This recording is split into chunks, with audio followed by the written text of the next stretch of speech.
Friends, welcome to you all in this session. So आज हम लोग पढ़ने जा रहे हैं क्लास 9th की poem wind by Subramania Bharati. इससे पहले कि अपने इस वीडियो को स्टार्ट करें, एक बार साथ में कहते हैं इंग्लिश दुनिया में आए हैं तो कुछ सीख के जाना है, बाहरी दुनिया में अगर आपको सफलता पाना है। तो ये क्लास 9th की NCERT की पोयम है और ये जो पोयम है ये एक सिंबॉलिक पोयम है और हम आपको बता दें कि ये एक फ्री वर्स पोयम है। ठीक है, कैसी पोयम है? Free verse. इट मीन्स इसमें कोई भी राइम स्कीम का यूज़ नहीं हुआ है।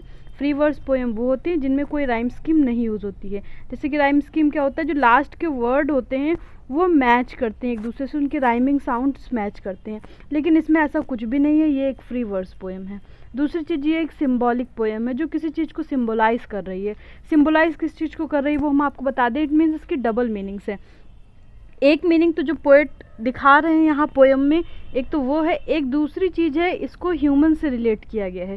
ह्यूमन बींग से ये रिलेट किया गया है कि जो ह्यूमन बींग्स होते हैं, जो कमज़ोर होते हैं, वीक होते हैं, तो उनके ऊपर जब कोई प्रॉब्लम्स आती हैं, सिचुएशंस पड़ती हैं, तो वो उसमें क्या हो जाते हैं, उस सिचुएशंस में वो दब जाते हैं, उन सिचुएशंस में हार जाते हैं, भाग जाते हैं, उनको फेस नहीं कर पाते हैं और वहीं से उनकी लाइफ एंड हो जाती है। लेकिन अगर वहीं कोई स्ट्रॉन्ग ह्यूमन बीइंग होता है तो वो सिचुएशंस को फेस करता है और उनसे जीत करके निकल जाता है, बल्कि वो उन सिचुएशंस का फ्रेंड बन जाता है। जो वीक लोग होते हैं उनके साथ ज़्यादा प्रॉब्लम्स आती हैं, लेकिन जो स्ट्रॉन्ग होते हैं उनके साथ कोई प्रॉब्लम नहीं आती है। तो वही यहाँ इस पोएम में विंड के माध्यम से बताया गया है। तो चलिए देखते हैं पूरी पोएम को और पढ़ते हैं। तो अगर आपने अभी तक हमारे वीडियो को लाइक नहीं किया तो लाइक कर दीजिए, चैनल को सब्सक्राइब कर लीजिए, बेल आइकन को प्रेस कर दीजिए ताकि आने वाले वीडियोज़ की नोटिफिकेशन आप तक पहुँचते रहें और ज़्यादा से ज़्यादा दोस्तों को शेयर करिए। तो चलिए स्टार्ट करते हैं। Wind come softly, don't break the shutters of the windows, don't scatter the papers, don't throw down the books on the shelf. There look what you did, you threw them all down. So देखते हैं क्या कह रहा है। जो poet है कह रहे हैं विंड से कि विंड कम सॉफ्टली, यानी कि हे विंड धीमे धीमे से आओ, जोर जोर से मत आओ। डोंट ब्रेक द शटर्स, जो विंडोज़ हैं और जो शटर्स लगे हुए हैं उनको मत तोड़ो। Don't break the shutters and windows, don't scatter the paper. अब जब बहुत तेज़ों से स्ट्रॉन्ग विंड चलती है, जब बहुत तेज़ हवा चलती है, तो कमरे में अगर आपके कुछ पेपर रखें तो क्या होंगे, उड़ के सब बिखर जाएंगे। तो वही कह रहा है, उसको कहते हैं स्कैटर होना। तो वही कह रहा है कि डोंट स्कैटर द पेपर्स, जो पेपर्स हैं उनको मत बिखराओ। विंड, हे विंड कैसे आओ, स्लोली आओ, सॉफ्टली आओ। Don't throw down the books on the shelf, जो सेल्फ के ऊपर बुक्स रखी हैं उनको नीचे मत गिराओ। There look what you did, देखो तुमने क्या कर दिया। You threw them all down, तुमने सारी चीज़ों को नीचे गिरा दिया है। तो ऐसा मत करो, धीमे से आओ। पोएट यहाँ पे विंड से कह रहे हैं। आगे देखते हैं।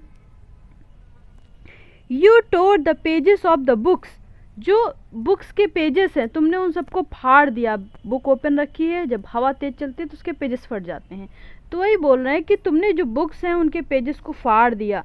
यू ब्रॉट रेन अगेन, और तुम फिर से बारिश ले आई। You are very clever at poking fun at weaklings. अब यहाँ पे वो सिम्बल्स यूज़ कर रहे हैं। क्या कह रहे हैं विंड से कि तुम बहुत ही क्लेवर हो, तुमको मज़ा आता है, बहुत ही फन आता है दूसरों को पोक करने में, यानी कि जो वीक्स होते हैं, जो कमज़ोर लोग होते हैं, उनको पोक करने में तुमको बहुत ही मज़ा आता है। तो आगे देखते हैं कि क्या कह रहे हैं। Frail crumbling houses, crumbling doors. Frail crumbling houses मतलब जो कच्चे घर होते हैं, जो मिट्टी के बने हुए घर होते हैं, तो वो वीक होते हैं, तो उनको गिराने में, उनको तोड़ देने में तुमको बहुत ही मज़ा आता है। क्रम्बलिंग डोर्स, उन दरवाज़ों को तोड़ देने में तुमको बहुत ही मज़ा आता है जो वीक होते हैं। क्रम्बलिंग राफ्टर्स, राफ्टर्स क्या हैं, जो पिलर्स लगे हुए हैं घर के, वो सब तोड़ने में तुमको बहुत ही मज़ा आता है। क्रम्बलिंग वुड, लकड़ी को तोड़ देती हो। क्रम्बलिंग बॉडीज, क्रम्बलिंग लाइफ्स, जो कमज़ोर लोग होते हैं उनको तुम तोड़ देते हो, उनकी बॉडीज़ को तोड़ देते हो, उनकी लाइफ्स को तोड़ देते हो। क्रम्बलिंग हर्ट्स, और कई लोग जब उनके घर गिर जाते हैं, उनका रहने का सब ख़त्म हो जाता है, तो उनके हर्ट्स भी टूट जाते हैं, तुम उन सभी चीज़ों को तोड़ देते हो। क्रम्बलिंग मीन्स होता है कुचल देना या तोड़ देना, तो तुम उन सभी चीज़ों को तोड़ देते हो। यहाँ देखिए स्ट्रॉन्ग विंड चल रही है, ह्यूमन बींग को उड़ा लिए जा रही है। तो जो कमज़ोर होते हैं वो इस विंड को नहीं झेल पाते, उनके साथ इस तरह की सिचुएशंस होती है। लेकिन वहीं अगर कोई स्ट्रॉन्ग ह्यूमन बीइंग है तो उसके साथ विंड बल्कि फ्रेंडशिप कर लेती है, उसको कुछ भी चोट नहीं पहुंचाती है। आगे देखते हैं। The wind god winnows and crushes them all. Wind को यहाँ पे गॉड से कंपेयर किया गया है। क्या किया गया? विंड को गॉड से कंपेयर किया गया। अब विनोइंग क्या होता है? विनोइंग होती है ये प्रोसेस, जब हम इस तरह से अनाज को विनो करते हैं, अनाज का जितना भारी पोर्शन होता है वो यहाँ गिर जाता है और जितना उसका कूड़ा करकट होता है, जितना छिलका वगैरह होता है, ये हवा से उड़ जाता है, तो इसको कहते हैं winnowing.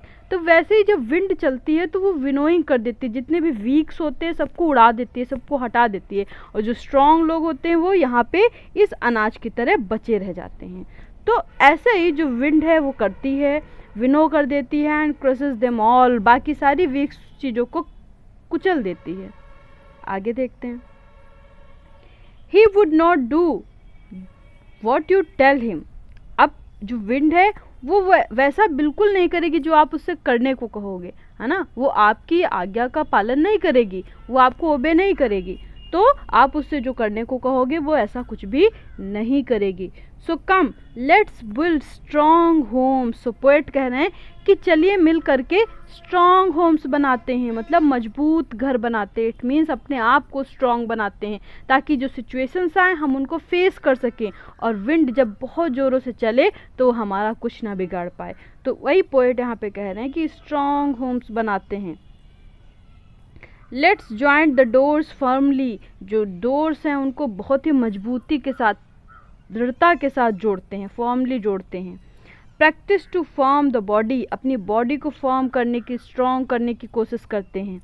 Make the heart steadfast. और अपने हार्ट को भी मजबूत बनाने की कोशिश करते हैं। Do this and the wind will be friends with us. ऐसा अगर हम कर लेंगे तो विंड जो है वो कैसी हो जाएगी? वो हमारी फ्रेंड्स बन जाएगी, हमारे साथ फ्रेंडशिप कर लेगी, फिर वो हमारा कुछ भी नहीं बिगाड़ पाएगी। The wind blows out weak fires. जो विंड होती है, जैसे आप मान लीजिए आपने एक माचिस की तीली ली है, उसको जलाया या आपने आग जलाई, ओके, तो जब हवा चलेगी तो ये आग क्या हो जाएगी? बुझ जाएगी। माचिस की तीली तुरंत ही थोड़ी सी हवा से भी बुझ जाती है ना। तो जो वीक फायर होती है उसको विंड बुझा देती है। इट मीन्स जो वीक लोग होते हैं उनको विंड तोड़ देती है, उनको जो बैड सिचुएशंस आ जाती हैं तो वो उनको फेस नहीं कर पाते, वो टूट जाते हैं। लेकिन जो स्ट्रॉन्ग होती है, he makes strong fire row or and flourish. लेकिन जो स्ट्रॉन्ग फायर लगी हुई होती है वो क्या करती है? वो और ज़्यादा प्रचंड हो जाती है। जब उसमें तेज हवा चलती है तो वो उससे बुझती नहीं है, बल्कि और फैलती है और प्रचंड हो जाती है। तो वही यहाँ पे कहना है, जो स्ट्रॉन्ग लोग होते हैं वो वीक नहीं पड़ते हैं, बल्कि वो और ज़्यादा स्ट्रॉन्ग हो जाते हैं। यहाँ पे आप इस इमेज में देख सकते हो, ये स्ट्रॉन्ग विंड है, स्ट्रॉन्ग फायर। जब यहाँ पे हवा चल रही है तो ये और ज़्यादा फैल रही है चारों तरफ, है ना। तो ऐसे ही इसका कुछ नहीं बिगाड़ पाती। तो बिल्कुल वैसे ही कह रहे हैं यहाँ पे कि जो स्ट्रॉन्ग लोग होते हैं उनका भी कोई कुछ नहीं बिगाड़ पाता है। आगे देखते हैं। His friendship is good, we praise him every day. उसकी जो फ्रेंडशिप है वो अच्छी है और हम उसकी हर रोज़ तारीफ़ करते हैं। तो ये थी आज की पोएम। तो आई होप कि आप लोगों को ये पोएम समझ में आई होगी। तो ऐसी और वीडियोस को पाने के लिए हमारे चैनल को लाइक, शेयर, सब्सक्राइब करना ना भूलें। So thank you students, thank you so much.